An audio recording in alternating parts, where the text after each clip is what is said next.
Salam alaikum, chers téléspectateurs, téléspectatrices, bonsoir et bienvenue à votre émission Politis. Ce soir, j'ai l'honneur d'inviter Dr Mohamed Ould-Mouloud, président du parti IFP, autrement dit, Force des Progrès, l'Union des Forces des Progrès. Monsieur le Président, bonsoir et merci d'avoir accepté mon invitation. Bonsoir. Et je vous remercie à mon tour pour l'invitation que vous avez bien voulu me faire. Merci. Et je profite de l'occasion aussi pour saluer vos téléspectateurs. Merci beaucoup, merci. C'est entendu. Voilà. Monsieur le Président, rebonsoir. Pour commencer, comment se porte l'UFP après le départ de certains cadres de ses militants et la reconnaissance par vous-même de l'existence de désaccords au sein de votre formation? Bon, c'est un sujet qui intéresse beaucoup apparemment la presse, certains observateurs. Mais j'ai peur de les recevoir parce que ce n'est pas une question qui est véritablement pleine de, comment je vais dire, pleine de scoop. En fait, il s'agit d'un parti démocratique qui prend ses décisions avec responsabilité et lorsqu'il est face à des choix difficiles, il n'hésite pas à prendre les choix qui s'imposent.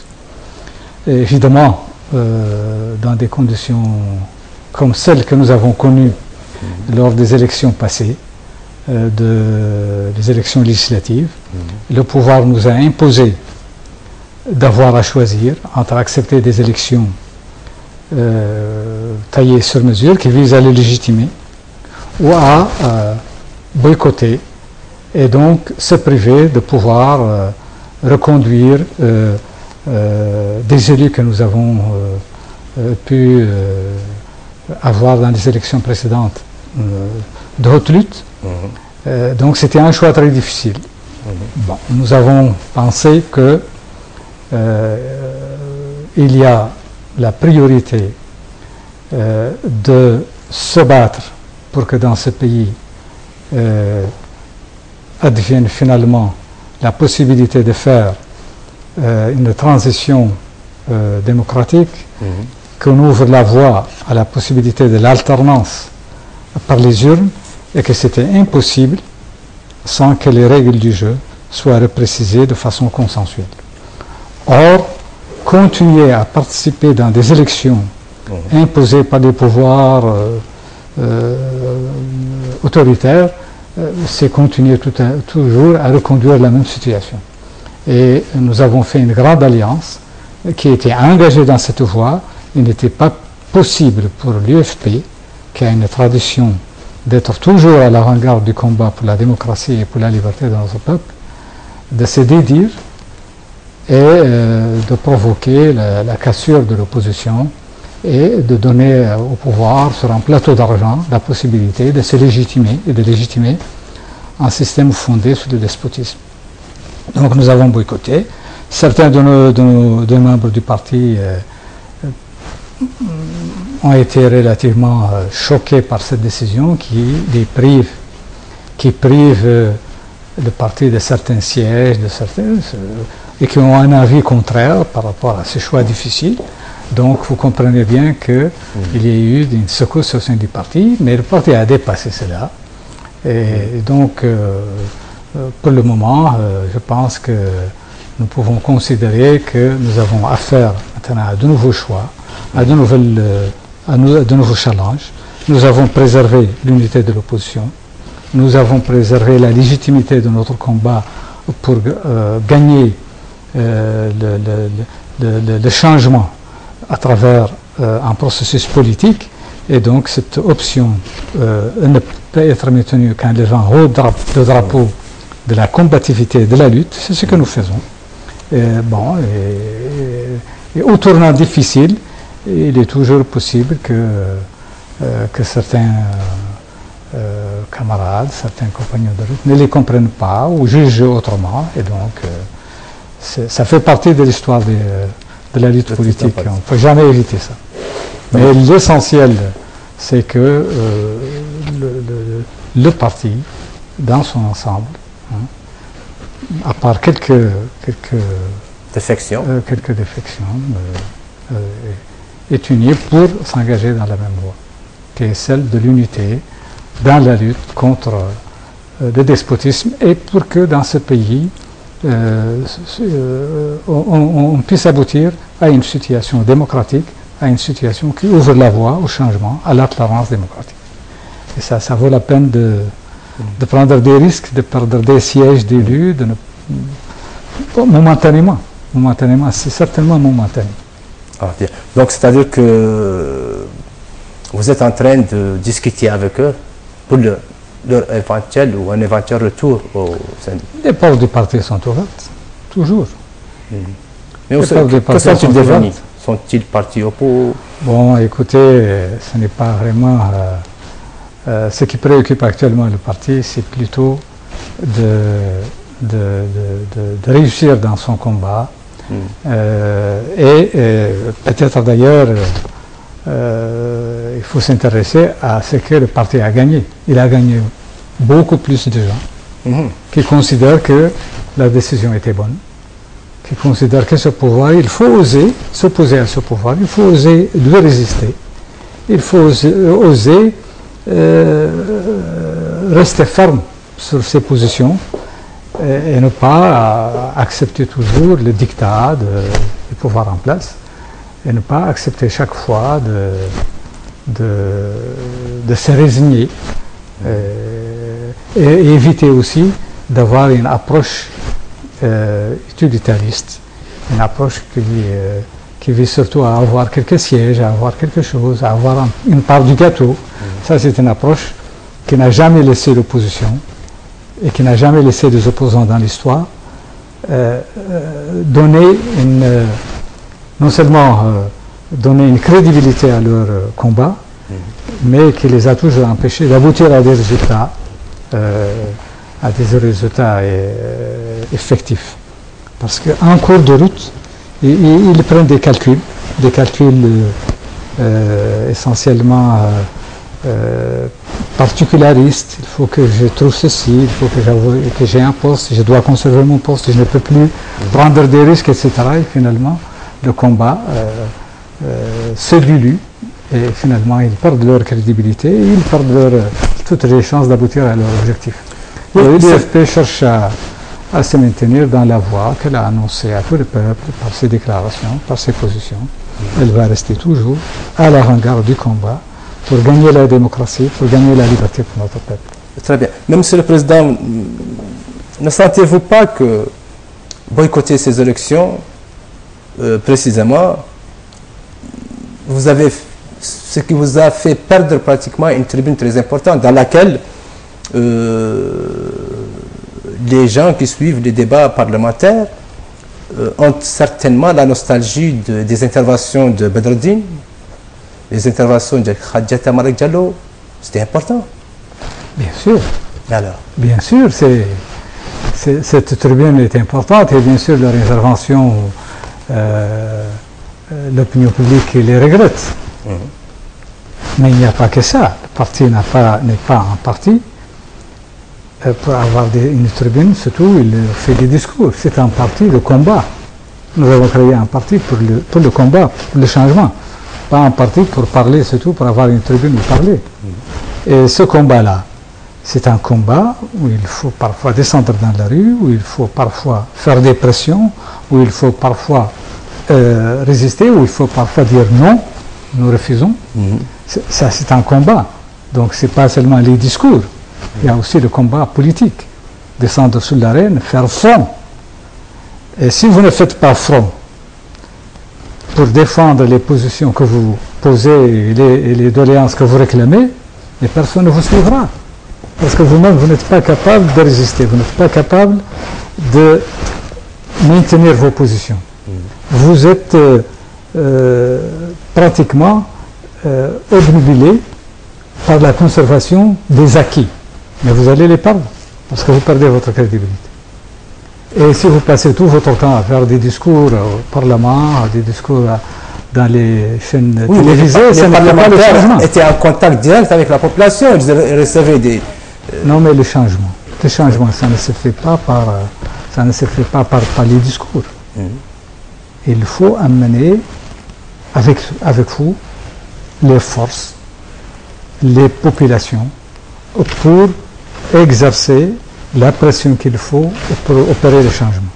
Ces populations, ces alliés, ces forces que vous allez regrouper, vous les regroupez par une stratégie, par une tactique, par des décisions fortes pour faire front face à l'adversaire.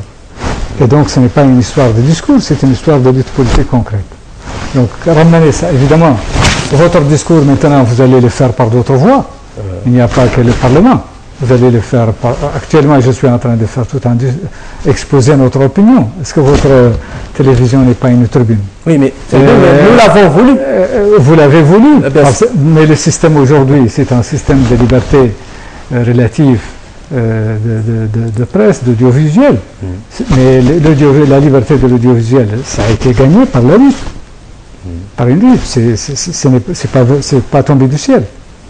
Et donc, là, il y a ce qu'on appelle la lutte générale politique. Elle comporte des tribunes, elle comporte des actions de masse, elle comporte des alliances, elle comporte des positions et des plateformes. Et tout cela ne peut pas se réduire seulement à un aspect. Tout cela contribue au changement. Très bien. Monsieur le Président, comment se porte l'UFP actuellement? Mais vous revenez au point de départ. Je vous dis qu'elle se porte bien. Elle se porte bien. Ah bon? Et la preuve, c'est qu'elle est à l'avant-garde, toujours dans le combat. Elle a joué un rôle central dans la constitution, après les élections, dans la constitution du Forum. Elle continue de jouer son rôle de premier plan avec les autres alliés politiques de la CODE et actuellement du Forum, dans les luttes et dans les actions que nous menons pour imposer un changement démocratique par les urnes et à travers un accord sur les règles du jeu de façon consensuelle. Très bien. Vous avez parlé tout à l'heure du FNDU. Le FNDU auquel vous appartient à votre formation vient de mettre au point une nouvelle stratégie, bien sûr de lutte. Quelles sont les grandes lignes de cette stratégie et en quoi diffère-t-elle des actions menées jusqu'ici? Bon, je ne veux pas anticiper sur les décisions du Forum parce que vous avez émis une plateforme tout à l'heure. Sous peu, le nouveau programme du FNDU va être adopté par le Conseil du Forum, donc dans le courant de cette semaine.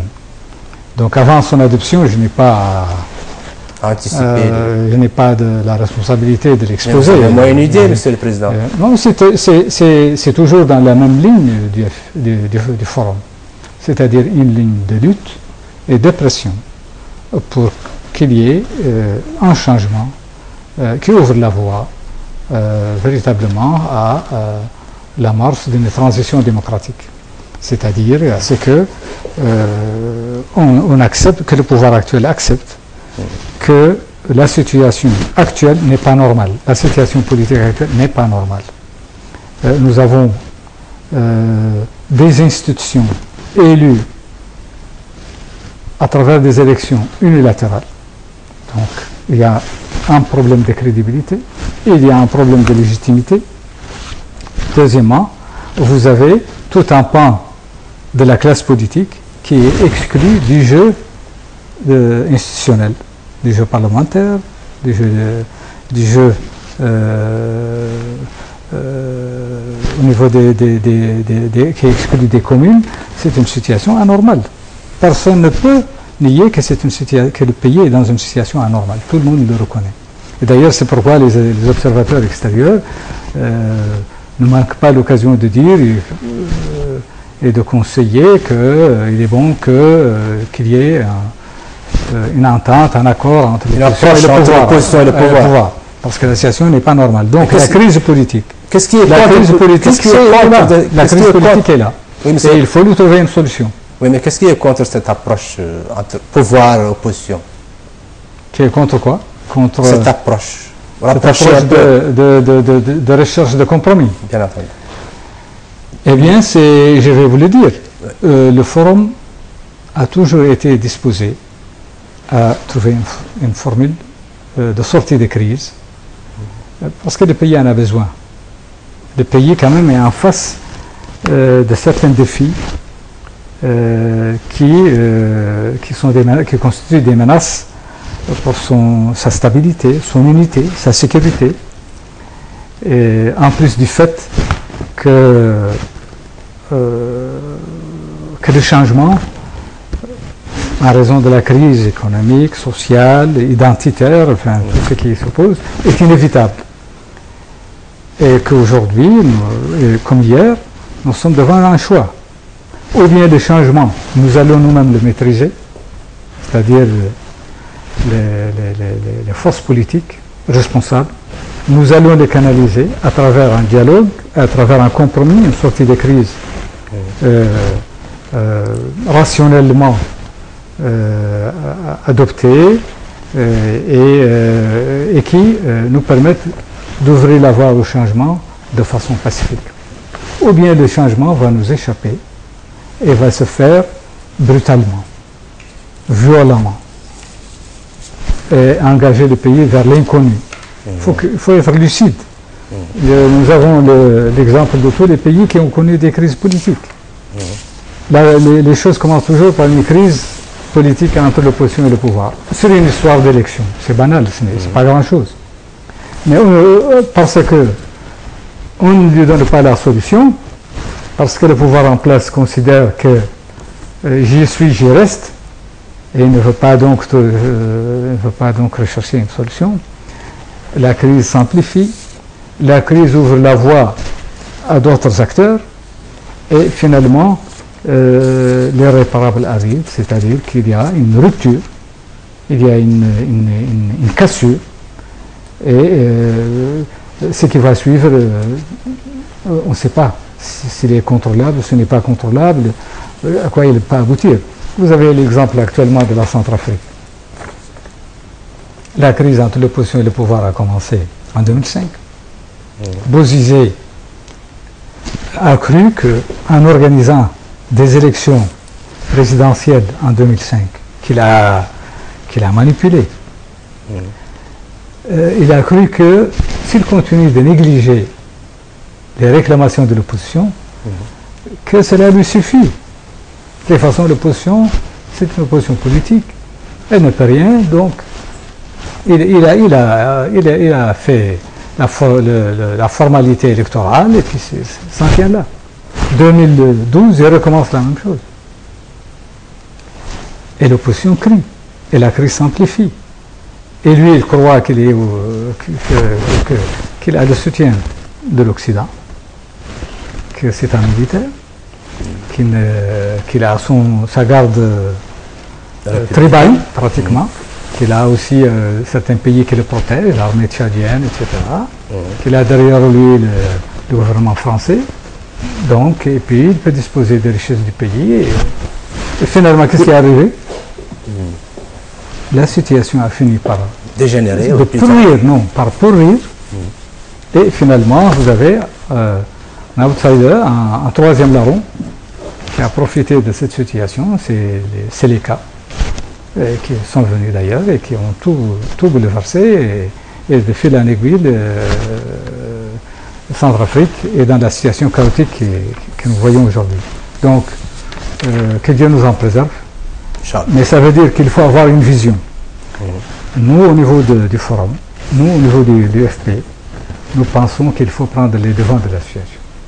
Que la situation en Mauritanie, il y a une crise politique, il y a une crise sociale très très grave, il y a une crise même qui touche les identités.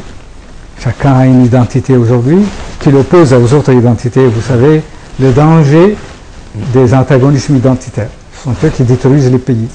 vous avez une crise sécuritaire. L'insécurité à l'intérieur et les menaces sécuritaires de ce qui se passe au Mali, à nos frontières. Tout cela, on ne peut pas être indifférent. Le pouvoir ne peut pas continuer à dire l'essentiel c'est que je suis là, l'opposition n'a pas d'armes. Moi j'ai des unités, j'ai mon basette, j'ai mon ceci, donc je ne risque rien. Non, le pays risque d'être déstabilisé. Vous pensez et donc, la seule voie véritablement viable, c'est une voie de recherche, de sortie des crises entre les acteurs responsables, entre les patriotes de ce pays. Nous sommes disposés à ça. Nous l'avons toujours montré, mais le pouvoir, je crois que l'actuel président n'est pas encore disposé à faire de compromis. Oui, tout le dialogue a besoin. Il a dit maintes fois qu'il est ouvert au dialogue et il faisait appel à un dialogue. Il faut distinguer entre deux choses. Il a même dit au cours de son investiture. Il y a deux choses que vous devez distinguer. Vous devez distinguer entre le dialogue palabré, palabré et le fait d'être disposé à faire des concessions. Le pouvoir, jusqu'à présent, toutes les tentatives de dialogue, le pouvoir n'est pas disposé à faire des concessions. N'est pas disposé à... il est prêt pour le dialogue. Il est prêt pour le dialogue, mais il n'est pas disposé à faire des concessions. Donc il n'est pas disposé au dialogue. On a fait l'accord de Dakar. Vous savez ce qu'il a fait de l'accord de Dakar? Il a refusé l'application de l'accord de Dakar. Du début jusqu'à la fin. Tout ce qui a précédé les élections n'a pas été appliqué. Toutes les clauses, sauf le scrutin, le jour du scrutin. Mais toutes les autres dispositions n'ont pas pu être appliquées. Exactement. Revenons la suite de l'accord de Dakar, elle n'a pas été appliquée. Pourquoi? Parce qu'elle prévoyait, je vais vous dire le secret, elle prévoyait que au lendemain de l'élection présidentielle, les parties prenantes de l'accord devaient poursuivre le dialogue pour trouver quoi? Pour trouver une formule de partenariat dans la gestion du pouvoir. Pourquoi? Parce qu'à Dakar, nous avons à l'époque considéré que le pays doit être stabilisé et qu'il ne peut être stabilisé que par un certain partenariat entre le pouvoir et l'opposition jusqu'à stabiliser la situation, stabiliser la démocratie avant d'ouvrir la voie à une compétition et à des rivalités politiques, disons, totales. Lui ne voulait pas de ça. Il y a eu l'accord avec la CAP. Vous avez entendu ce que disent les gens de la CAP. Finalement, cet accord a été vidé de tout contenu. Nous-mêmes, nous avons cherché le dialogue en septembre passé, en septembre 2013, sur les élections législatives. Et en avril 2014, et à chaque fois, le pouvoir dit qu'il n'a pas le temps de discuter de la recherche d'un compromis. Non. Donc, c'est-à-dire que nous devons absolument accepter ce que lui, il a déjà préparé pour les élections. Donc, accepter sa conception unilatérale et les règles qu'il a déjà fixées pour les élections. Nous ne pouvons pas accepter ça. Et c'est ce qui nous a... Donc, il nous a imposé le boycott. La recherche d'une solution de sortie de crise, nous sommes disposés à ça. Et je vous l'ai dit, c'est l'UFP qui l'a réaffirmé dans son dernier bureau exécutif, et le FNDU avant et après a toujours répété ça. Nous n'avons pas d'autre voie que la voie de débloquer la situation par des voies politiques. Et évidemment, la situation est bloquée. Oui. Monsieur le Président, l'ancien président de la transition en 2005, Ali Mohamed Wade, a estimé après les élections que le dialogue est inutile avec le régime. Vous avez répondu, le président élu Mohamed Wade est une personnalité nationale très avisée, qui a de l'expérience et qui est informé de la situation du pays. Pour notre part, je cite, vous-même vous le dites, nous œuvrons à ce que l'issue de cette impasse soit démocratique et pacifique. Mais il est certain que le pouvoir fait tout pour qu'aucun changement pacifique et démocratique ne soit possible. Dans ce cas, il expose le pays à l'instabilité. Donc, lui, il n'a pas écarté ici un coup d'État. Ça, c'est votre interprétation. Beaucoup d'autres. Votre interprétation, et je n'ai pas ajouté un commentaire supplémentaire à ce que j'ai déjà fait au propos de l'intervention du président Ali Mohamed Valle. C'est une personnalité nationale. Il connaît certainement mieux que beaucoup de gens de quoi il retourne. Donc, je respecte son point de vue, son analyse, et c'est uniquement dans mon pouvoir et dans mon droit de vous exposer que ce que nous voulons, ce que nous souhaitons. Est-ce que la situation va se prêter à ça? Est-ce que le président Mohamed Ben Abdelaziz va se raviser, va se rendre compte qu'il est dans l'intérêt de tout le monde de rechercher une solution de sortie de crise pour l'avenir. Il faut ménager l'avenir. Et donc le pays a besoin de ça, nous avons tous besoin de ça, et lui il a besoin de ça, et qu'il vaut mieux prévenir les événements, qu'il vaut mieux anticiper, mais nous n'avons vu nulle part un homme qui est autoritaire, qui s'impose par la force, continuer tout le temps à empêcher tout changement dans le pays, dans une période où autour de nous, tout le monde, tous les pays changent, tous les régimes autoritaires s'écroulent, et que ce n'est pas possible de restaurer le régime autoritaire qui avait vécu déjà depuis 2005. Ce n'est pas possible. Oui, je vous interromps, Monsieur le Président, mais quand vous dites refuse tout changement, ce président est élu pour 5 ans. Qui l'a élu? Le peuple. Il est élu à 81%. Nous considérons que ces élections ne sont pas crédibles, qu'elles ne sont pas légitimes même, parce qu'elles ont été faites par un seul camp. Ces élections-là, pour qu'elles soient véritablement légitimes, elles doivent être consensuelles. Tout le monde sait que toute la classe politique, sur toute la classe politique, c'est une partie seulement qui s'est engagée dans ces élections. C'est pratiquement un seul parti, c'est l'UPR et les partis de la mouvance présidentielle. Mais tous les partis d'opposition ont boycotté. Pratiquement, tous les partis d'opposition. À une unité ou deux. Oui, il y a eu quand même à une exception ou deux après. bien entendu, à une exception ou deux après. Mais si on veut parler de...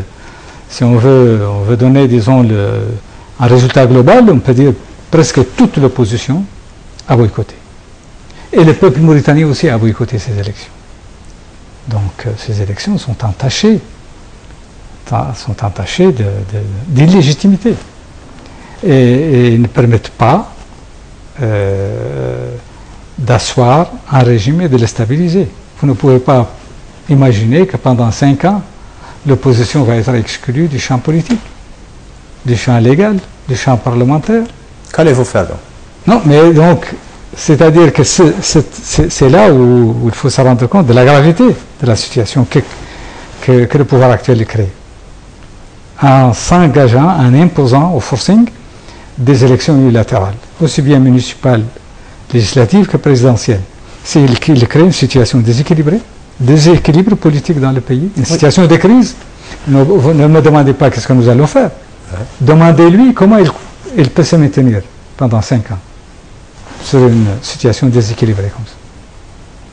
Comment il pourra se maintenir face à une opposition qui va se battre, qui va faire tout pour que ça ne continue pas, pour qu'il y ait des changements, pour qu'il y ait une remise en cause de cette situation, parce qu'elle a le droit d'être un acteur politique qui a toute sa place dans toutes les institutions, la place qu'elle lui donne son audience dans l'opinion publique. Et évidemment aussi, il y a tous ces problèmes qui nécessitent une unité nationale, les problèmes de sécurité nationale. Les questions qui concernent l'unité nationale ne peuvent pas être réglées par un parti ou par un camp. Ce sont des questions qui requièrent une entente nationale, aussi bien entre l'opposition, au niveau entre les partis qu'entre l'opposition et le pouvoir, entre toutes les sensibilités. Donc, si le pouvoir actuel pense pouvoir continuer à gérer le pays de façon unilatérale, de façon autoritaire, de façon personnelle, il se trompe. Il se trompe. Et ce qu'il faut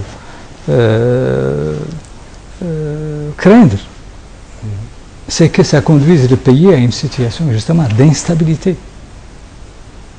Oui, mais ça va dans l'intérêt de personne, ni vous, ni le camp du pouvoir. Exactement, c'est dans l'intérêt de personne. Oui.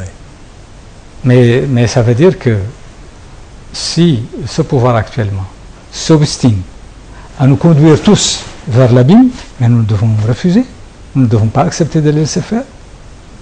Nous, l'opposition, nous devons nous battre pour l'amener à reculer, à renoncer à cette voie suicidaire pour le pays. Et les partis même de la majorité doivent se raviser.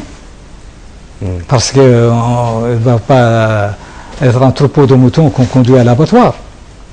Et d'ailleurs, je crois que beaucoup de partis, que beaucoup de ses partisans, des gens qui sont avec lui, ont les mêmes craintes, les mêmes soucis. Ne sont pas du tout contents de la façon dont ils gèrent le pays. Et souhaitent même qu'un changement intervienne. Je crois, parce que les échos que nous avons, c'est qu'il y a deux oppositions. Il y a l'opposition déclarée et il y a l'opposition silencieuse. Cachée, si vous voulez. Silencieuse, c'est-à-dire le minimum d'opposition. Comme le dit les hommes d'intérêt, comme le dit le hadith. C'est les gens qui s'opposent au pouvoir après, mais ils ne peuvent pas le dire. Ou ils le disent en cercle privé. Mais je peux vous dire que les Mauritaniens aujourd'hui sont pratiquement unanimes contre la gestion actuelle du pouvoir. Et il doit s'en rendre compte. Qu'est-ce qui le prouve, Monsieur le Président? Ce qui le prouve, c'est que l'opposition s'oppose. Les populations manifestent tous les jours devant la présidence. Ouais. Tous les jours. Tous les jours. Et pour ce qui est des partis de la majorité, comme leur opposition est une opposition vraiment très dissimulée, je n'ai pas à la dénoncer ou à dénoncer quoi que ce soit de ce point de vue, mais je dois faire observer quand même que la victoire du président Mohamed Abdelaziz aux élections présidentielles n'a été accompagnée d'aucune manifestation de joie, d'aucune manifestation de triomphe, de victoire par les partis d'opposition. Donc ça veut dire au moins que là nous avons affaire à une victoire. Les partis de la majorité n'ont manifesté. Oui, il y a des klaxons, aucune joie, aucun triomphe. Bon, l'opposition s'attendait à des au moins ça montre quand même que cette victoire-là ne les fait pas tellement. Il y a 81% de voix, non? Non, c'est pas une victoire qui donne de l'émotion. Oui, l'opposition dit que c'est pas une victoire, mais la majorité dit que c'est une bonne victoire. On dit même que dans des localités, des leaders d'opposition étaient présents. Lorsque vous organisez des élections unilatérales, dites ce que vous voulez, mais ça n'a aucun intérêt. C'est-à-dire que ça n'a aucun intérêt. C'est vous qui avez organisé ces élections à votre façon, taillé sur mesure, et vous pouvez donner le résultat que vous voulez, vous pouvez aboutir au résultat que vous voulez, vous êtes seul, vous courez tout seul. Celui qui fait une course tout seul, il va évidemment remporter. Voilà, passons à autre chose, Monsieur le Président. Dans une interview récente avec le Calam, vous avez proposé l'organisation d'une nouvelle édition des journées de concertation nationale, regroupant bien entendu les acteurs politiques et sociaux pour s'entendre sur une feuille de route devant mettre le pays à l'abri des dérives suicidaires. Que vouliez-vous dire? C'est-à-dire, expliquez-nous exactement le contexte de cette intervention. Ça, c'est une question très importante. C'est la question de l'unité nationale. Bon, vous savez, le peuple mauritanien est un peuple multinational. Il y a plusieurs composantes.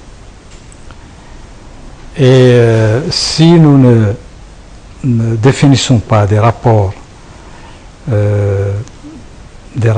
de cohabitation qui font que chacun se sente à l'aise dans son pays et que tous les problèmes qui sont soulevés relatifs aux inégalités, relatifs au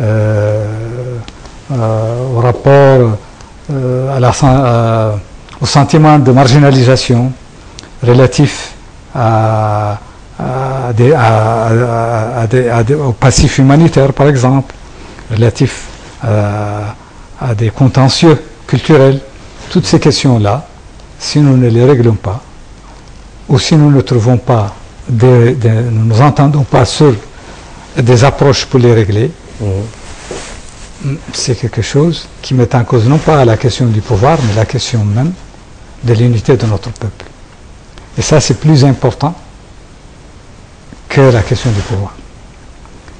Si nous voulons construire un pays, une nation homogène, nous sommes obligés de comprendre que les composants de ce peuple doivent s'unir, et pour s'unir, doivent se comprendre mutuellement, doivent se respecter mutuellement, et doivent, chacune d'elles, accepter la différence avec l'autre, et accepter aussi qu'ils ont les mêmes droits dans ce pays-là.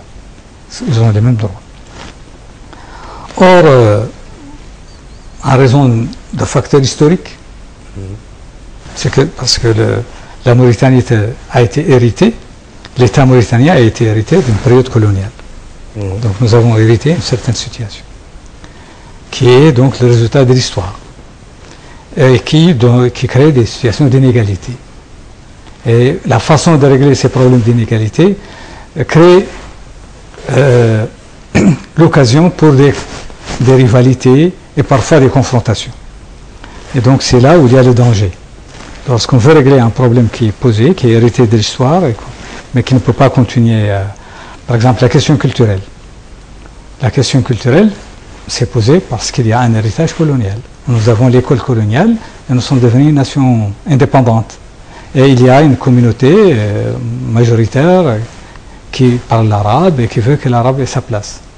Mais comment elle doit avoir sa place? Et par rapport aux communautés qui ne sont pas arabes, comment il faut préserver leurs droits, eux aussi, qui n'est pas de leur imposer l'arabe. Ce problème-là a été mal posé, mal réglé, de part et d'autre. Et finalement, ça a créé une crise qui a continué jusqu'en 80. Et ça a ressurgé en 80. Et ainsi de suite. Il y a aussi des problèmes fonciers qui se sont posés dans les années 80. Parce que l'approche des États était une approche qui n'était pas correcte. Et parce qu'il y avait aussi une dimension extérieure avec le Sénégal. Tout cela a été mal géré, mal posé et mal géré.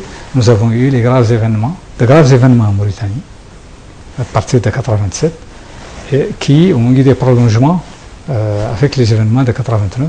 Et les événements de 89 avec le Sénégal ont encore eu des prolongements à l'intérieur plus catastrophiques, avec les épurations, les massacres, les déportations complètement criminelles et stupides, et qui ont mis la Mauritanie, l'unité du peuple mauritanien en danger.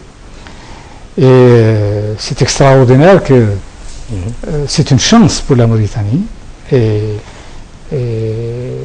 c'est la preuve aussi du sentiment patriotique des Mauritaniens que nous n'ayons pas basculé dans une guerre ethnique comme les autres pays en Afrique.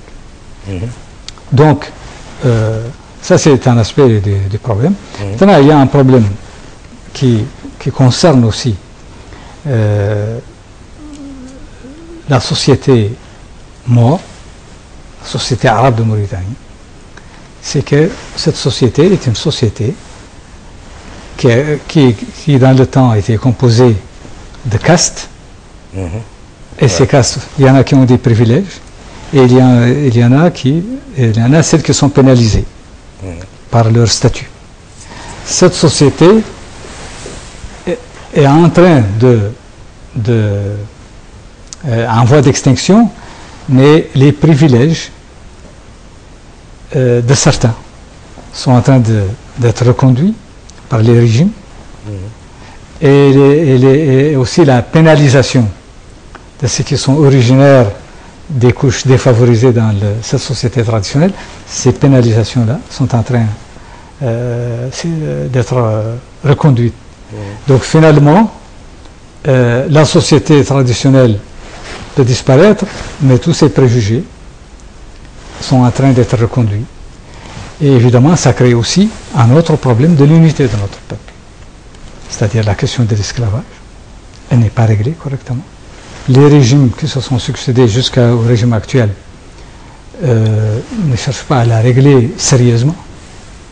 Donc les pratiques esclavagistes persistent. C'est intolérable, c'est inacceptable, c'est irrationnel.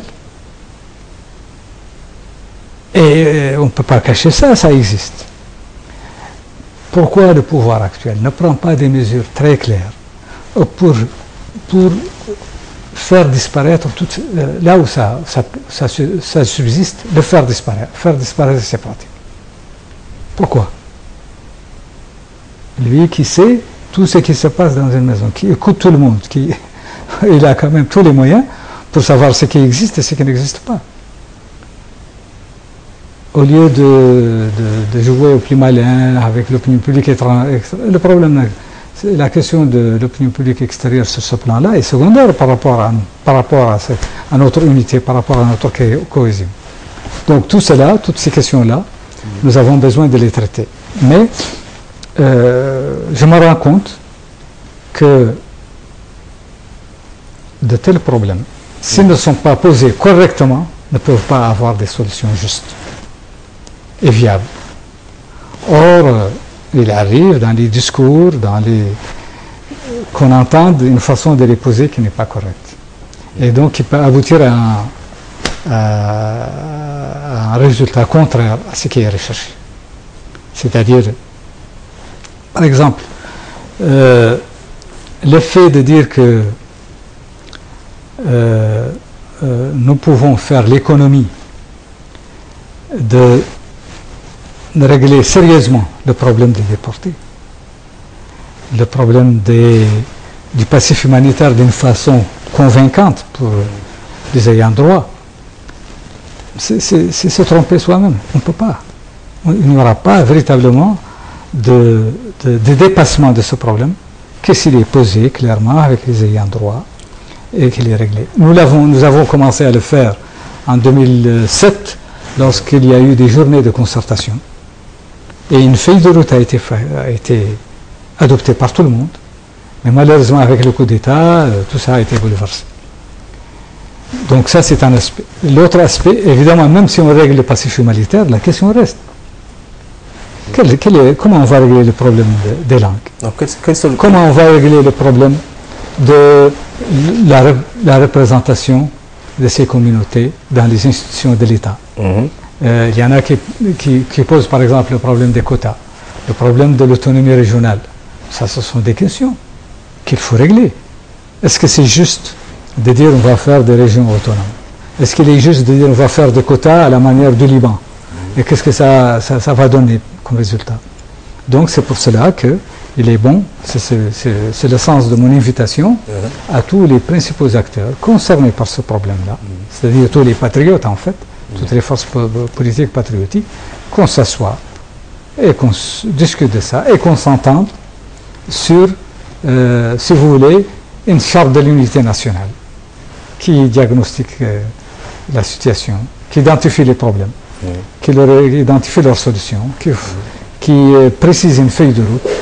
Et c'est la meilleure garantie pour nous contre ceux qui pourront poser le problème de manière conflictuelle et conduire le pays au suicide collectif. Parce que je pense que toute guerre ethnique, tout conflit ethnique violent ne peut conduire qu'au suicide collectif, comme on le voit dans tous les pays, qui malheureusement en Afrique ou ailleurs ont fait l'expérience.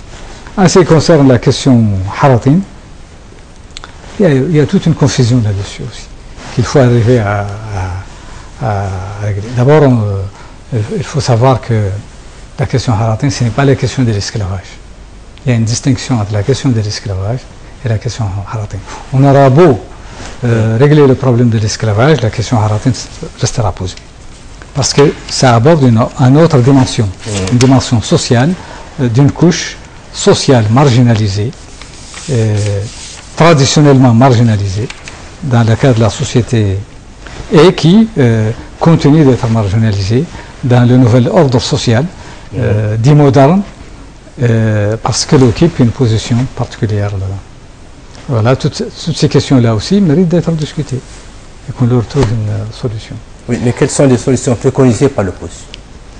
Par l'opposition, par l'UFP. Par l'UFP. D'abord, si je prends la question de... D'abord l'esclavage. L'esclavage, les pratiques esclavagistes doivent être bannies. Et c'est une question du pouvoir. C'est une question de la responsabilité revient au pouvoir, à l'administration. Mais c'est déjà fait, monsieur le Président. Aux gendarmes, aux juges. Non? Non. La preuve, c'est que tous les jours, on trouve des cas. Et je vous ai dit que notre population n'est pas nombreuse. Et notre État suit tout le monde pratiquement, ou donne l'impression de suivre tout le monde. Il connaît pratiquement la situation dans tous les recoins de la Mauritanie. Ils reconnaissent les séquelles d'esclavage. S'il y a encore des cas d'esclavage, c'est que l'autorité n'a pas fait son travail. Donc elle est responsable de ça. Ensuite, lorsqu'on lui amène un problème, elle essaie aussi de jouer sur les mots, de jouer sur les situations, et donc de les régler, de ne pas les régler convenablement. Aujourd'hui, l'esclavage ne répond à aucun besoin économique. À aucun besoin. Donc, pratiquement, pour le régler, il n'y aura pas de résistance significative. Donc, c'est une question de volonté politique. Et si les Mauritaniens, les rares Mauritaniens qui continuent encore de pratiquer ce crime, parce que c'est un crime, s'aperçoivent que le pouvoir, que l'autorité publique est décidée à punir tout celui qui ne respecte pas la loi, eh bien les gens n'ont aucun intérêt à garder des esclaves et à continuer à pratiquer l'esclavage. Ils vont s'en défaire immédiatement. Mais si ça continue, c'est que ils pensent que non, ils ne sont pas obligés, qu'ils ont des couvertures, qu'ils ont des protections. Donc l'autorité sur ce plan-là doit être indexée pour tout ce qui subsiste encore de cette pratique. Ça, c'est d'abord par rapport à l'esclavage. Oui. Ce n'est pas tout. Ce n'est pas tout, évidemment. Ce n'est pas tout. Il faut, évidemment, lorsque ces victimes, et même celles qui les ont précédées, qui ont été libérées, sont libres, lorsqu'elles deviennent libres, évidemment, il faut leur donner l'assistance qu'il faut pour pouvoir s'insérer dans la société, pour pouvoir s'insérer dans la vie normale. Et ça aussi, c'est une responsabilité des pouvoirs publics. Bon, j'ai vu qu'il y a eu des initiatives de création d'une agence, etc. Mais il faut dire que son rôle sur ce plan-là n'est pas manifeste. Je pense que il y a beaucoup de moyens qui sont disponibilisés dans ce sens. Et il faut en disponibiliser suffisamment, mais il faut que les principales victimes soient associées à la gestion de cette agence. Il faut qu'il y ait leur mot à dire à cette agence. Il faut que même l'administration de cette agence, qu'il ait le représentant, pour que vraiment elle joue le rôle et qu'elle réponde aux besoins des victimes. Bien sûr que la population concernée on doit lui donner des moyens des moyens de subsistance, du travail. On doit l'aider à envoyer ses enfants à l'école, à accéder à l'école, à accéder à la protection sanitaire, et donc tous les services nécessaires pour lui permettre de pouvoir s'insérer progressivement dans la vie normale. Mais, dernièrement, il y a eu un colloque organisé par le ministère des Affaires islamiques et de l'enseignement originel dans ce cadre, l'élimination ou l'éradication des séquelles de l'esclavage. Et d'ailleurs, Tadamoun y était présente et ont élaboré une feuille de route, c'est-à-dire pour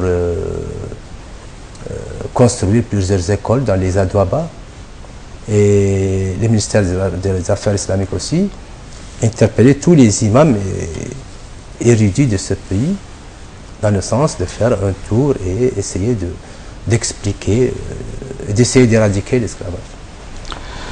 J'ai pas une information suffisante sur ce colloque-là, mais la question est une question qui intéresse beaucoup d'acteurs, mais qui intéresse au premier plan les victimes. La feuille de route ne peut pas être faite, et les mesures à faire ne peuvent pas être faites, et le programme de l'agence ne doit pas être fait sans prendre l'avis des victimes et des gens qui les soutiennent. Vous avez des agences ici, vous avez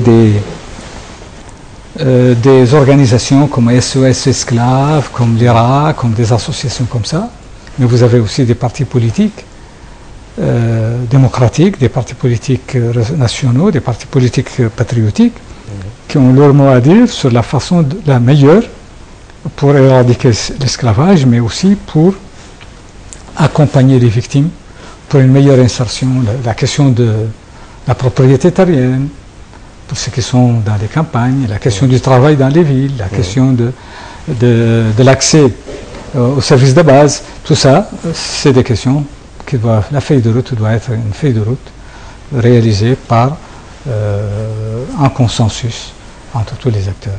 Ces questions nationales ont besoin d'un consensus pour pouvoir trouver une solution idoine. Et je pense que c'est dans ce sens-là qu'on doit s'engager. Et bon, pouvoir prendre des mesures dans ce sens, mais en même temps, il neutralise ces mesures par d'autres gestes, par d'autres approches. Et donc finalement, on ne sait pas, c'est assez confus, c'est une approche tâtonnante. Et c'est pourquoi le résultat n'est pas au bout. Et le doute continue d'entourer son action. Et donc il n'est pas convaincant. Donc pour dépasser ça, il faudrait qu'il y ait plutôt une approche participative sur des questions aussi sensibles et aussi importantes. Très bien, Monsieur le Président. Passons maintenant, quelle lecture faites-vous de la situation économique? Je voudrais parler de la question Haratin. Ah oui, d'accord. Parce que la question Haratin est une... Parlons un peu de la question Haratin et du manifeste Haratin. Que pense l'UFP de ce manifeste, d'abord, situation de Haratin? D'abord, la Haratin, c'est une question de la société mort, de la société arabe de Mauritanie, qui était hiérarchisée en castes, à la manière des autres sociétés africaines, de la société Wolof, de la société Poulard, de la société Soinki. Vous savez, c'est des sociétés de castes. Et la caste, c'est un groupe socio-professionnel fermé. Donc, dès qu'on appartient à une caste, c'est pour toute la vie. Bien entendu. Bon, évidemment que le Haratin, dans la société mort traditionnelle, c'est un peu le serf, quoi. C'est dans la société féodale européenne, c'est-à-dire c'est le producteur souvent agricole qui dépend d'un maître ou d'un seigneur d'une certaine façon, à un certain degré, qui dépend par rapport en tout cas à sa production. Lorsqu'il y a eu le phénomène de la sécheresse et le phénomène de la marchandisation de l'économie, La société traditionnelle, aujourd'hui, est en ruine. Et donc, cette ruine de la société, de l'économie traditionnelle, rurale, et la sécheresse a chassé les populations rurales Et attirer les bétails. et surtout les plus pauvres dans les villes. Ouais. Dans les villes. Et donc a brisé un peu les anciens rapports de production. On continue de parler de Haratin comme si on était dans la société rurale, parce que, à cause de l'assignation des castes, la caste assigne quelqu'un. Même si quelqu'un qui est d'origine Haratin devient homme d'affaires, on dira toujours Hartani. Bien sûr. Alors qu'il n'est plus Hartani en fait, parce que Hartani, ça signifiait quelque chose dans la société traditionnelle. Et dans la société, la nouvelle société moderne, il y a d'autres classes, d'autres catégories sociales. Les hommes d'affaires, les riches, les pauvres, les moyens, les pauvres. Les moyens, les pauvres, les ouvriers, etc. Donc, ces catégories sociales traditionnelles, nous gardons ce vocabulaire. Mais en réalité, ce n'est plus ça. Ce qu'il y a, c'est que les paysans de Haratin, de la campagne, lorsqu'ils sont venus en ville, sont devenus des ouvriers. Et donc, ils étaient là-bas les producteurs manuels, ils sont ici les producteurs manuels à 90%. Et les travailleurs dans le système actuel, social et économique, sont défavorisés. Donc, ils étaient défavorisés hier, ils continuent d'être défavorisés. Ils continuent d'être marginalisés. Là, il faut avoir une lecture, il y a une lecture raciale, qui est évidemment, qui n'est pas juste. Si les Haratins dans les bidonvilles, on les voit dans les bidonvilles, c'est pas parce qu'ils sont noirs, c'est parce qu'ils sont socialement défavorisés. Ils étaient défavorisés, venus en ville, et ils sont devenus défavorisés parce qu'ils sont devenus des ouvriers, souvent d'ailleurs des ouvriers manuels. Et donc, ils sont dans un statut qui est aussi défavorisé. Bon, il faut dire aussi que c'est le lot de toutes les populations rurales dans le tiers-monde. Si vous avez des bidonvilles, les bidonvilles à Nouakchott, c'est comme les bidonvilles à Dakar et partout. Pratiquement 80% de l'habitat de la population urbaine en Afrique subsaharienne, 80% habitent dans les bidonvilles. Ce sont des populations rurales chassées par la crise du monde rural. Donc, il ne faut pas avoir une lecture raciale. Par contre, il faut avoir une lecture sociale. Et ça veut dire que si nous voulons faire évoluer cette couche importante de notre société, qui constitue pratiquement la moitié de la société mauritanienne, il faut prendre deux mesures. La première, il faut lutter contre les privilèges traditionnels liés à l'origine sociale et qui continuent d'être pratiqués dans les nominations, dans les distributions des avantages, etc. C'est-à-dire que la répartition des ressources nationales et des avantages et l'accès aux postes, l'accès au crédit, l'accès à tout cela ne doit plus se fonder sur les privilèges liés à l'origine sociale. Je suis le fils d'un noble, donc j'ai la primauté par rapport à un roturier, etc. Cette logique-là, traditionnelle, doit disparaître et doit être combattue. Deuxièmement, il ne suffit pas de ça, il faut les promouvoir. Pour qu'ils se retrouvent dans tous les domaines. Chaque fois que c'est possible de les promouvoir, mais pas seulement possible, il faut avoir une certaine politique pour amplifier l'ascension sociale. Deuxièmement, se rendre compte que le problème essentiel des Haratin, c'est la condition des ouvriers et des paysans. Ils sont à 90% ouvriers et paysans. Qu'est-ce qu'on fait pour les ouvriers et les paysans pour améliorer leur situation? Qu'est-ce qu'on fait pour les paysans, par exemple ruraux, pour que véritablement ils soient dans des conditions où ils peuvent vivre de leur travail? Aujourd'hui, les paysans ne peuvent pas vivre de son travail.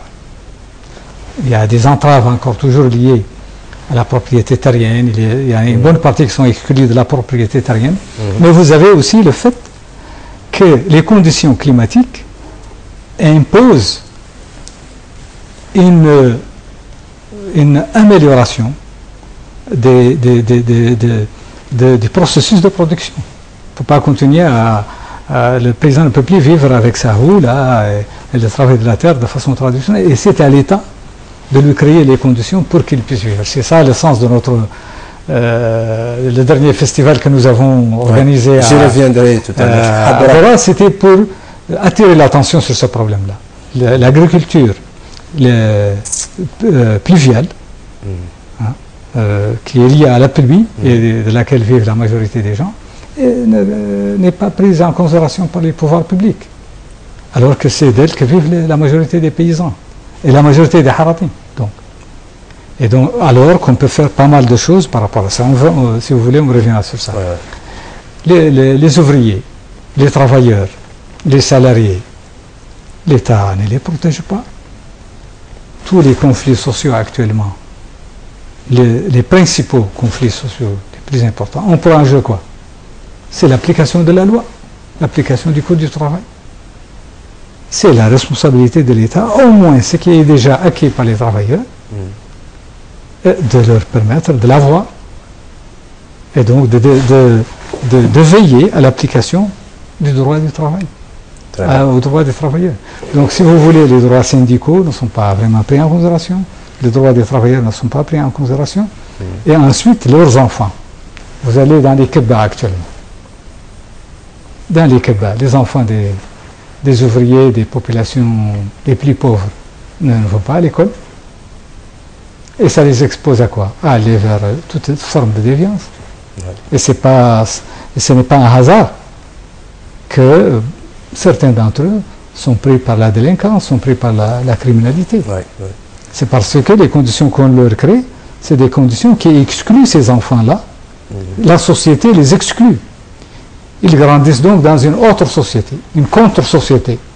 Et ils se vengent même contre la société, notre société actuelle. Parce qu'ils n'ont plus les mêmes valeurs. Ils ont grandi autrement. Ils ne reconnaissent pas leurs parents. Ils peuvent faire du mal à leurs parents. Ils se font du mal à eux-mêmes.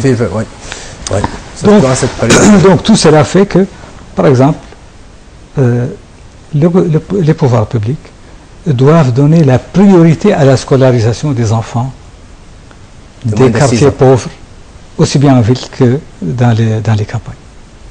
Et leur donner la priorité, c'est de créer des centres, des internats, créer des écoles dans le 5e, 6e, dans tous les arrondissements populaires où il y a les pauvres, et créer des internats pour que ceux qui n'ont pas les moyens, non, les enfants qui ne trouvent pas chez leurs parents de quoi manger à midi, ne désertent pas l'école, ne font pas des fugues, n'aillent pas ailleurs. S'il y a un internat, on va leur garantir les livres, on va leur garantir le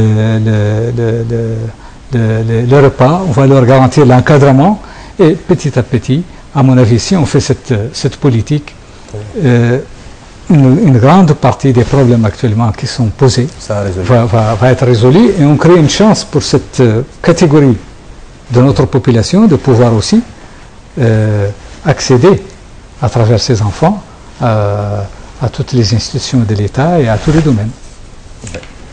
Très bien.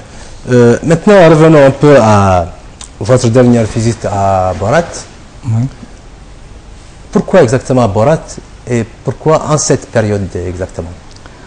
Bon, c'est une longue histoire que nous avons avec Borat, que nous avons avec l'Aftot de façon générale.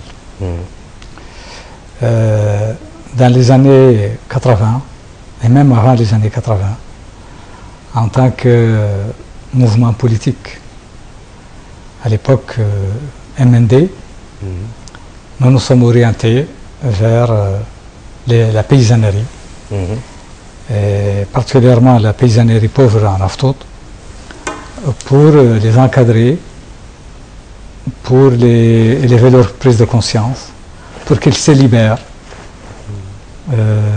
des entraves, de la dépendance personnelle, de l'esclavage, de toutes les formes de dépendance personnelle, pour qu'ils puissent disposer de leurs terres qu'ils cultivent. Et donc il y a eu un grand mouvement durant cette période, surtout dans les années à la fin des années 70, des années 80, aussi bien dans la région de l'Adilat, donc Boa, Mouit, que dans la région de Barkéoul, que dans la région de Mbout, Takobra et consorts, dans toute cette région-là. Un grand mouvement paysan. Et ce mouvement paysan a permis justement de mobiliser les paysans pour qu'ils se libèrent eux-mêmes. Et ils se sont libérés. Aujourd'hui, si vous allez dans cette région, vous allez trouver des paysans libres qui disposent de leurs terres, qui n'ont pas de complexe, qui sont contre toute forme de racisme, ça me rappelle la révolution bolchevique que vous avez qui prônent le progrès social, la démocratie, qui en grande partie ont été alphabétisés, qu'ils soient peuls ou morts. Et donc, c'est un peu cette longue histoire que nous avons eue avec eux qui fait que cette zone, lorsqu'il y a eu la démocratisation, a élu des députés UFP. Qui sont vraiment, l'ancrage de l'UFP est très fort dans cette région.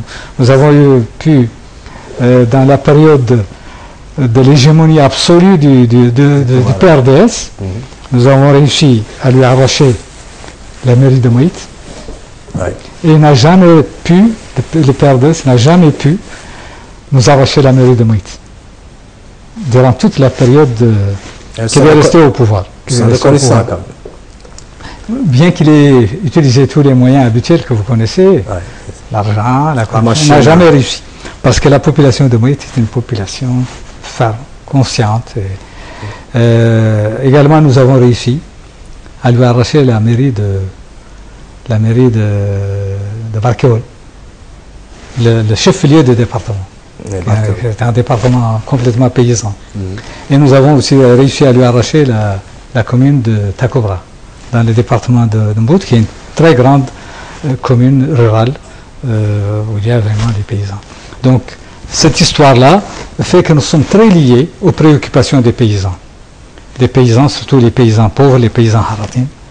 Et donc, nous sommes préoccupés par la négligence par les pouvoirs publics de l'activité économique de laquelle ils vivent, c'est-à-dire les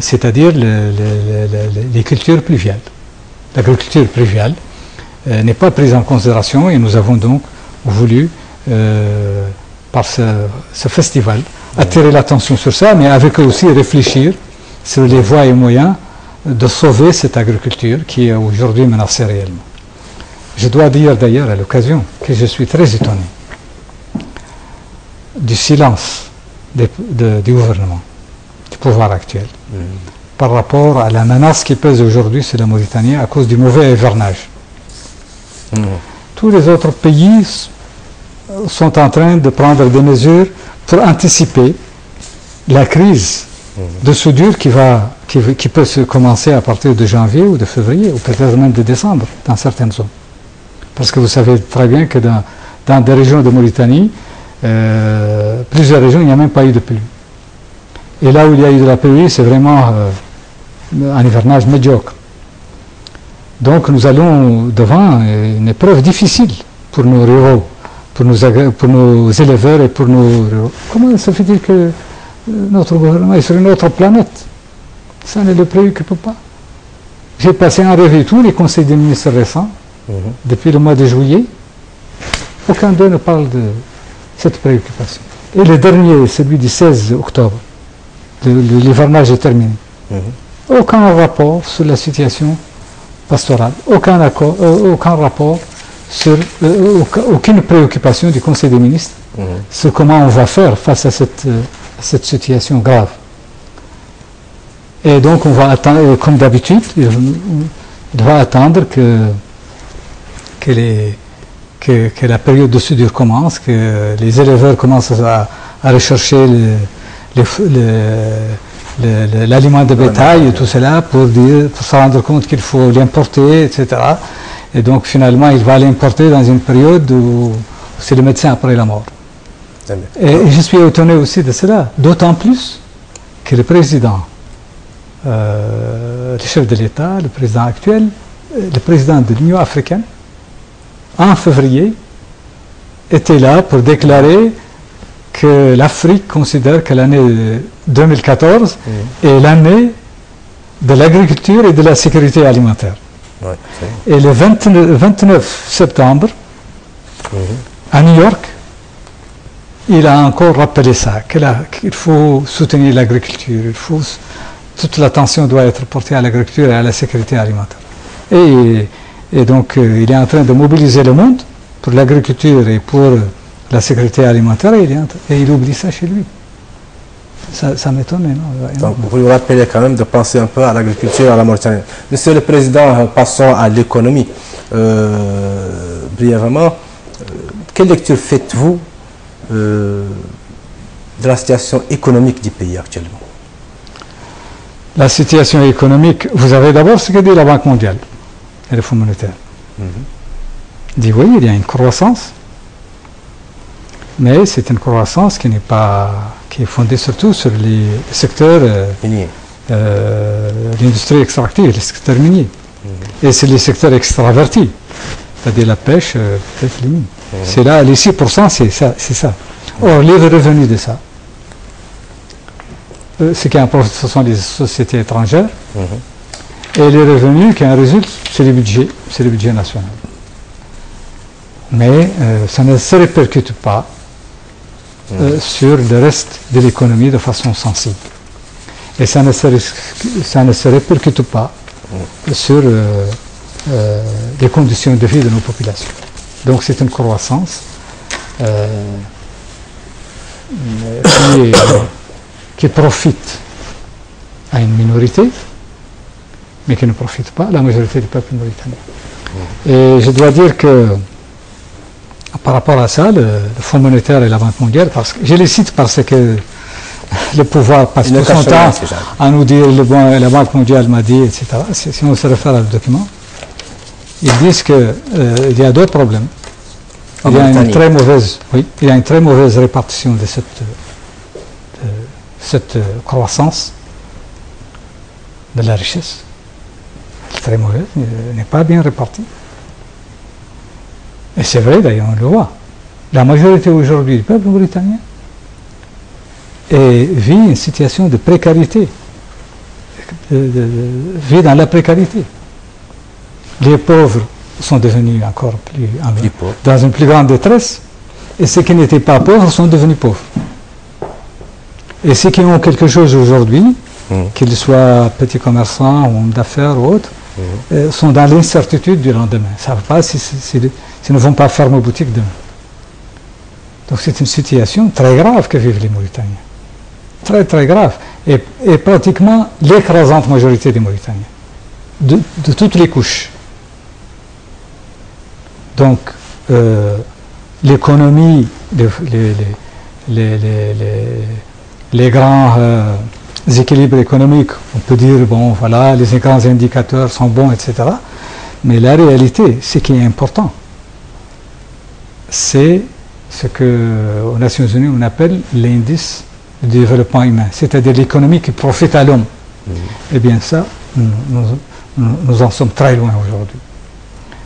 D'ailleurs, notre indice, pour l'année 2013, je crois, est inférieur à la moyenne africaine, à la moyenne de l'Afrique subsaharienne. 0,6, quelque chose comme ça, mais c'est inférieur à la moyenne de l'Afrique subsaharienne. Donc cette croissance qui ne profite pas à notre peuple, c'est une croissance qui n'est pas intéressante.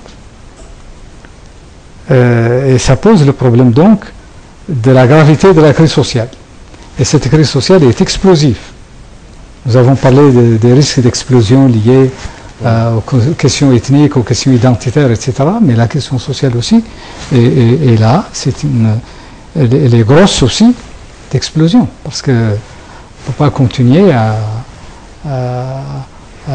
avoir une petite minorité qui vit dans l'opulence et l'écrasante majorité du peuple mauritanien qui vit dans la misère. Ça va poser un problème un jour ou l'autre. D'autre part, l'autre observation de de la Banque mondiale, c'est la mauvaise gouvernance. Elle explique la situation par la mauvaise gouvernance. Il y a une mauvaise gouvernance, c'est-à-dire que nous avons tellement de scandales. Bon, je n'ai pas à répéter tous les scandales. La mauvaise gestion du pouvoir, elle est manifeste. Tout le monde en parle. C'est ce qui alimente les conversations partout, des salons partout. Mais ce qui est véritablement regrettable, c'est que le pouvoir ne se rend pas compte qu'il a une responsabilité morale. La politique, le pouvoir, il y a une dimension morale. Vous ne pouvez pas garder le mutisme et laisser passer l'orage chaque fois que la presse, par exemple, divulgue un scandale et que l'opposition en parle. Et puis, compter sur le fait que, de toute façon, les gens vont oublier en attendant le prochain scandale. C'est comme ça que nous évoluons, que les choses évoluent depuis quelque temps. On passe d'un scandale à l'autre et le pouvoir compte sur le fait qu'un scandale fasse oublier un autre scandale. Et c'est inacceptable. Moralement, c'est inacceptable. Et un pouvoir qui considère qu'il n'a pas une responsabilité morale est un pouvoir qui ne mérite pas d'être là. Qui ne mérite pas tout simplement d'être là. Parce que le peuple mauritanien a une morale. Il ne peut pas être dirigé par un pouvoir qui ne respecte pas la morale.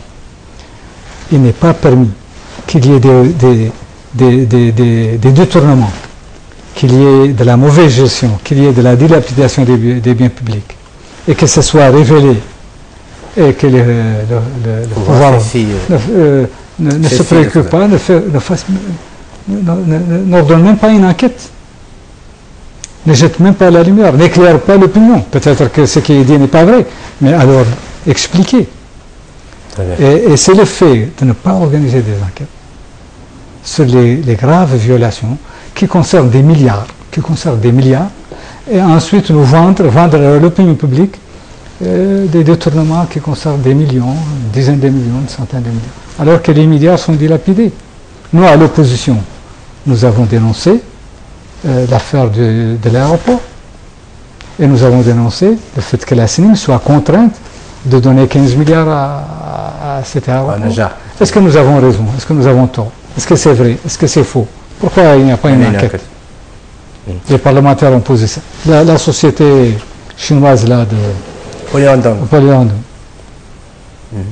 Le pouvoir lui-même a reconnu en 2013 qu'elle ne respecte pas les engagements pris dans la Convention.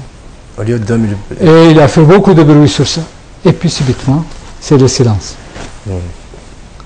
Oui, mais est-ce que les problèmes ont été réglés? Non, ils n'ont pas été réglés. Donc c'était une mise en scène, une simple mise en scène. Et tout ça, c'est lamentable. Oui, mais que pensez-vous? Ça crée une crise de confiance complète. C'est-à-dire que les gens aujourd'hui considèrent que le pouvoir, de toutes les façons, c'est un pouvoir qui est là pour faire les affaires. Oui, et il ne se préoccupe pas du reste. Mohamed Abdelaziz a mis en garde lors du dernier Conseil des ministres à toute mauvaise gestion. Pensez-vous qu'il tiendra pas? Oui, mais est-ce que vous pensez que ceux qui ont écouté ce communiqué du Conseil des ministres n'ont pas souri un peu? Parce que dire ça, il l'a déjà dit à plusieurs reprises, dans plusieurs conseils des ministres. Mais la pratique gouvernementale dément ça. C'est dommage. Je viens de vous dire qu'il y a des scandales qui concernent des milliards, il y a des affaires qui sont absolument faites dans des conditions totalement obscures, et un pouvoir qui ne jette pas la lumière sur ça, qui ne joue pas la transparence, ne peut pas être convaincant lorsqu'il y a des instructions données comme ça dans un conseil des ministres. C'est uniquement pour la consommation. c'est de la consommation médiatique, quoi. C'est pas... Voilà. Monsieur le ministre, Monsieur le Président, nous arrivons à terme de notre émission, mais avant de nous quitter, j'ai deux questions à vous poser. Pensez-vous, Monsieur le Président, vous qui êtes à la tête d'un parti qui possède une grande expérience de négociation, que le plus de dialogue politique entre la majorité et l'opposition est encore possible?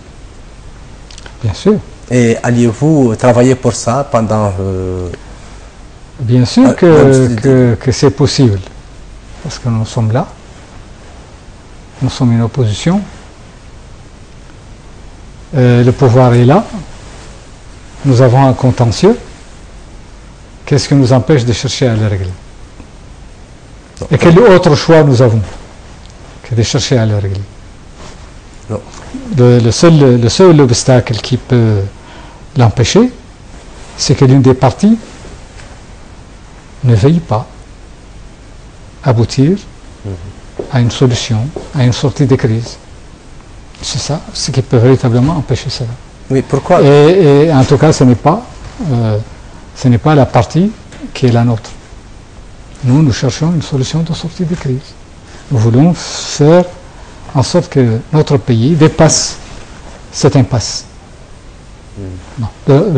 L'autre camp, on peut jurer de rien par rapport à, oui, pourquoi, à l'autre camp. Monsieur Mouloud, pourquoi ne faites-vous au sein du FNDI une commission qui demande une audience, par exemple, ce qui n'a jamais été fait? Pourquoi nous demandons l'audience? Nous demandons l'audience, mais écoutez, il faut qu'il y ait un rapprochement. Ce que nous demandons, ce n'est pas une audience.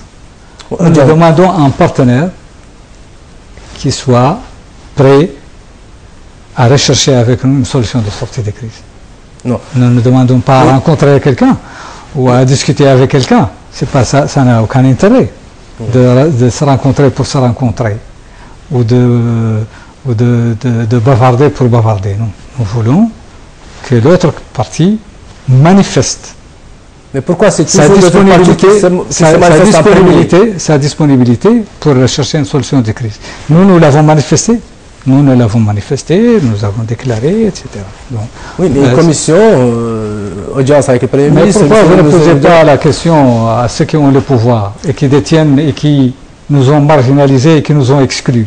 Écoutez, ceux qui nous ont exclus, c'est à eux de faire le pas. Si monsieur le Président Mohamed Abdelaziz sera à votre place, je lui poserai la même question. Non, mais vous observez la scène politique. Celui qui a le pouvoir, c'est lui qui détient les clés de la solution. C'est à lui de prouver qu'il est prêt à céder quelque chose, qu'il est prêt à rechercher une solution avec ses adversaires politiques. Ses adversaires, tout ce qu'ils peuvent, leur contribution ne peut pas dépasser leur disponibilité. Si l'offre leur est faite, à discuter, à rechercher une solution de sortie de crise. Mais ce qu'il faut noter, c'est que nous avons eu des expériences décourageantes. Les rencontres, le dialogue qui s'est noué, le semblant de dialogue qui s'est noué en septembre 2013 et la tentative d'avril 2014 sont décourageantes.